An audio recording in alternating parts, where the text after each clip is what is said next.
The History of Al Capone.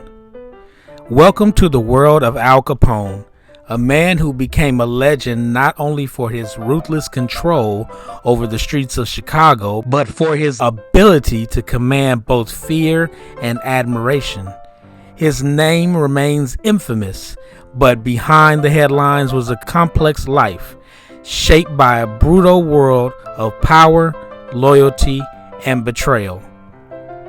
Alphonse Gabriel Capone was born on January 17, 1899 in Brooklyn, New York, to parents from Naples, Italy. His family, like many immigrants, faced a harsh reality in America.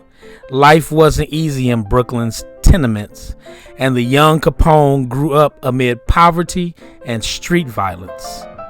At school, Al showed a quick temper. When he was just 14, he struck a teacher, leading to his expulsion. With little education, Capone turned to the streets, where he became involved with gangs and learned the hard way how loyalty and brutality could coexist. Capone soon found work under Frankie Yale, a well-known mobster who ran Brooklyn's Harvard Inn. Capone became Yale's right-hand man, and here he learned the inner workings of organized crime, how to bribe officials, control territory, and enforce loyalty. It was at Yale's bar where Capone famously got his nickname, Scarface. After insulting a woman, her brother slashed his face, leaving him with the distinctive scars he tried to hide for the rest of his life. By 1919, New York was becoming too risky. So, when mob boss Johnny Torrio offered him a place in Chicago, Capone took it. Torrio, known for his brains rather than his brawn, was like a father to Capone, guiding him in the art of running a crime empire. With Torrio's mentorship, Capone grew into a powerful figure, and together they built a bootlegging empire that flourished under Prohibition. But the 1920s were dangerous, with rival gangs vying for control. In 1925, Torrio was ambushed by a rival gang and barely survived. He decided it was time to retire, handing the Chicago outfit over to his protege at just 26. Capone became the most powerful gangster at this time in Chicago. Capone expanded the outfit's reach, controlling alcohol distribution, brothels, gaming dens, and more. His income grew to an estimated $100 million per year, an unimaginable fortune at the time. But Capone's rule was built on fear. Rivals who crossed him were often found dead, and soon Capone's name alone struck terror in Chicago's criminal underworld.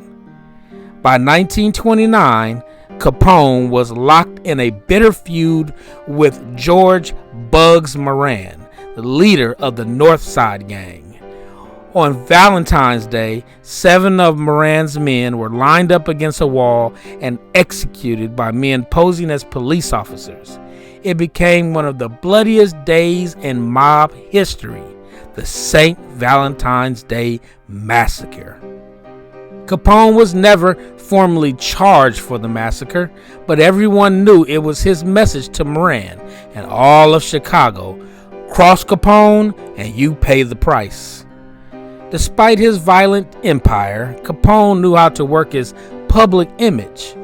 During the Great Depression, he opened soup kitchens, helped the unemployed, and presented himself as a benefactor of the people. To some, he was a hero, a man who took on the law and helped the poor. But to others, he was a menace whose empire was built on fear. As the 1930s began, the government was desperate to bring down Capone.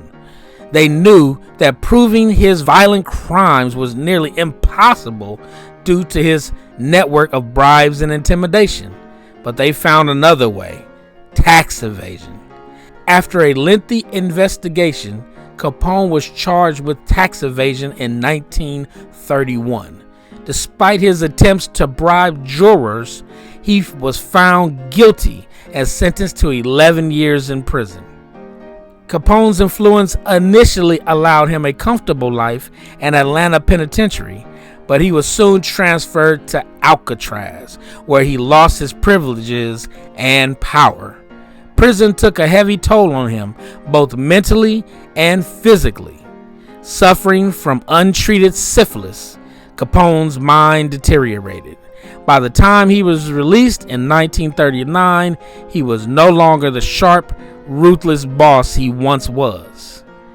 After his release, retired to his mansion in Florida, the once feared gangster spent his last years suffering from dementia, a shadow of his former self.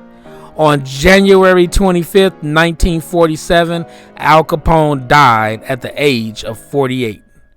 Capone's life remains one of America's most infamous crime stories. His rule brought violence and corruption to Chicago, but it also shaped the city's history. To this day, his legacy is a mix of fascination, fear, and folklore. Al Capone's story is a reminder of a time when crime ruled cities and the line between hero and villain was often blurred. His life captured the imagination of America, and in many ways it still does. Thanks for watching the History of Al Capone. If you enjoyed this video, please like and subscribe, and also leave a comment below.